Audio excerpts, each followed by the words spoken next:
Now, I'm going to weigh this up and play devil's advocate. Although one thing I will say right now, Ricegum's a knobhead. But at the same time, Gabbie also, her history isn't great, so let's kind of weigh it up that way. So did Ricegum break Gabbie's phone? Yes, that is confirmed. Because here's a Twitter video, which actually puts a lot of context on the situation.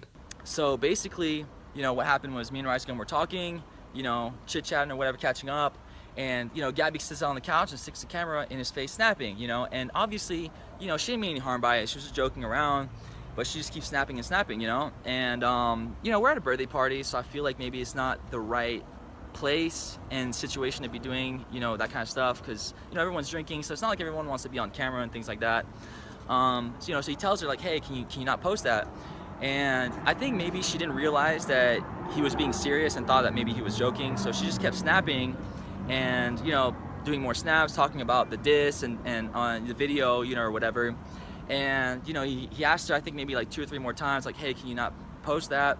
And she just kept filming, and he just jumped up, you know, and went to reach for her phone, and she's sitting on the couch, he's standing up, and it was more of like a tug of war, you know, them pulling the phone back and forth, maybe for a few seconds, and then he snatched the phone out of her hand and slammed down the ground and broke the phone and then walked out.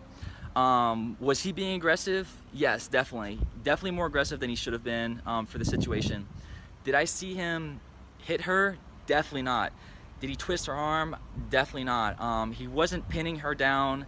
He didn't hit her. He didn't twist her arm. Now this bloke was there, apparently sat right next to Ricegum. Says that basically what happened is, she came over to him, as you see in the Snapchats. She's fucking around with him. She doesn't kind of realise it's a joke. Ricegum gets upset, smashes the phone. Now I understand the whole argument, if you dish it out on the internet, you should be able to take it back. I'm guessing the issue was that she was above the age of 15, 16, so Ricegum couldn't take it. A fully grown adult being upset with what he's done. He's taken it to heart, and he doesn't really have interaction with anybody above the age of 12. So he panics, he gets very aggressive, and he smashes her phone. But to be fair, as a YouTuber, when you're at a party, when you don't really want to be on YouTube, and you're kind of relaxing, I could totally understand why if somebody came at me with a phone, I'd be pretty fucking pissed off. There's a time and a place, there's a time and a space, and a birthday party is not the one to be fucking with people at. Also, if you take internet beef, and then in real life you decide to bring it to the table, you're a fucking moron. You're an idiot. Sincerely, fuck you. I don't care how much of an idiot Ricegum is. If you take your camera out to anybody in real life and you bring what is on the internet into real life, you're a bit of a mug. It's not needed, it's not necessary, it's not important. He literally said that you stole jokes. You literally said that you had a ghostwriter. So as you see here, you've got 2 people who don't know how to handle themselves in this situation, who are both at fault. Now, Gabbie's at fault because she incited this situation, she went up to him in real life, she caused the issue. Ricegum's at fault, he overreacted quite massively, could have done a bit more than just instantly going to smashing the phone. That's a mistake, that makes you an impulsive moron. As if we didn't know that by now. I think everybody in the YouTube community is aware that this guy doesn't have a brain cell. Hope you don't smash my phone at VidCon for that one, because that would be a bit of an issue, and I'm not looking for any confrontation. And by the looks of you, Ricegum, you're not too. I'm really looking forward to the Ricegum video coming out in response to Gabbie's vlog, where she literally just disses the fuck out of him. Goes, look at me, I've been injured a lot, and then, you know, totally dismantled by the fact that some bloke on Twitter said that that's not what happened. She wasn't really manhandled. Her phone was just broken. I'm looking forward to a new video title coming out that says, "These women must be beaten," because he probably regrets not doing it. Alright, that's a dodgy joke. I'm sure Ricegum wouldn't actually physically punch somebody. Especially an adult. I know one thing's for sure. Ricegum definitely wishes he faked this fight with a girl, because the last time he did it, that also didn't go too well for him. I mean, let's face it, Fish YouTube does spend more time on cosmetics than most women do. Why do you think he hasn't posted in a few months? He's busy, he's getting a face job. Maybe a new hairline. I'm trying to imagine being attacked by a man who wears something like this in public, and that would probably be the most embarrassing part of my entire YouTube career. And that's pretty hard to do. Now, although Rice is a moron, he's probably not used to actually fighting anybody his own age. I mean, thank God for him, he also picked on a woman, so it's going really well for him. When it comes to PR moves, smashing some girl's phone on the internet is probably the worst one you could make. And this is the man who mocked rape victims. So his history is preceding himself, which is why he got a lot of shit. Now, he definitely was physical, a phone was broken, That's confirmed. That's like the only fact we have. And does that make Ricegum a bit of a cunt? Yeah. Does it make Gabbie a bit of a cunt for what she did? Yes, also. But where it gets bigger is when it comes to this part. Twitter. Twitter's the place where YouTube drama goes to completely fuck itself. Trust me, I've been involved. Twitter is where YouTubers' brain cells go to die. That's where they end. Check twitter.com, it's a graveyard. Rice starts firing some threats out about how he's going to basically fuck with Gabbie, calls her a bitch in one of the tweets. Also not helping your stance against women, you actual moron. You know, if you've been accused of mocking a rape victim, then putting 5 adverts on the apology video, and then also get accused of hitting a woman, and then your response is to call them a bitch, you really are as dumb as you look. Whoever your PR man is, please fire him. He's not doing a good enough job, and I'm 100% sure you've got one. Somebody probably ghostwrites your tweets. So Ricegum's not helping himself, even though he's probably not actually that far in the wrong in this one. And that makes you an idiot if you could pull that off. If you could be mainly in the right and make yourself look like a retard, that's a huge issue. Gabbie fires back. She starts going, oh, look at these scratches and shit.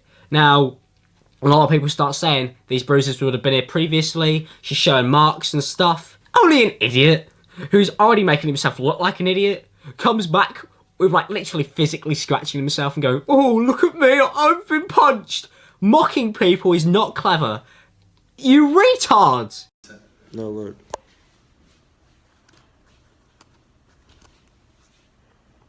Watch. Oh my god, he hit me. Oh my god, he hit me. Oh my god, he hit me. Oh. Only a man who wears this much Supreme and Bape could fuck this up. This man wears fanny packs out in public. No wonder he's a moron. So Ricegum's digging a hole pretty fucking deep. It then comes out that he sent Gabbie $2,000 for her phone, which to me also was not really a clever idea, because although he's a rich bloke, he makes a lot of fucking money. I know he looks like a mess, but no, this guy is a millionaire. I know it hurts, but welcome to YouTube. This is the website. Came across like Ricegum was severely overcompensating. That's what it looked like to me at first. It seemed like the bloke had just chucked extra money at her in the hopes that she'd stay silent, which is why his reaction to when she wasn't silent was like, oh fuck, my $2,000. Like, oh fuck, I've blown $2,000. Oh, I'm an idiot. Came across like he realised he probably shouldn't have done that, because it's not really going his way, and he's made himself like a moron. Now, due to Romeo's Twitter video that he made, it doesn't even back up the fact that Ricegum even really grappled with her. Those marks apparently really not involved in this situation. So the facts we've got is Ricegum most definitely smashed the phone like a moron. Gabbie's a moron because she enticed this at a YouTube party. And a birthday was ruined. So, YouTube drama in 2017. Don't invite YouTubers to your birthdays. Invite children entertainers instead. Like, get a clown or something. Like a real clown. Not a YouTube clown. Like, they're really shit. See, real clowns, they don't have a Twitter account, so they don't end up in bollocks like this. Also, clowns entertain kids. They don't write diss tracks on them, so that's also a positive.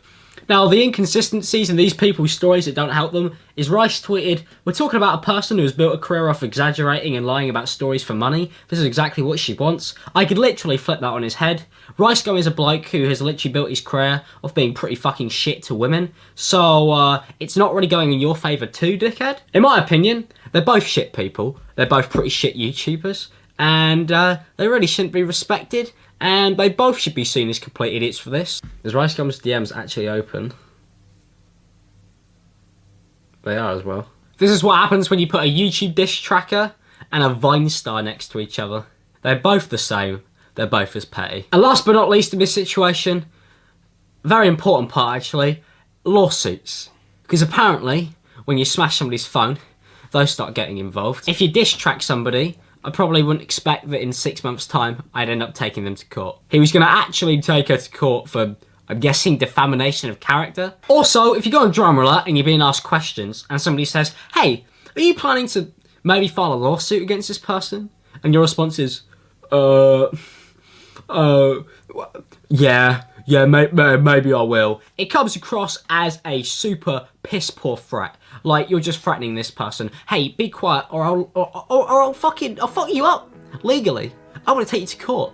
You're fucked, mate. That's a mistake. I'm pretty sure his lawyer wouldn't be too happy, because it would also fuck up the case quite massively. So if you do end up on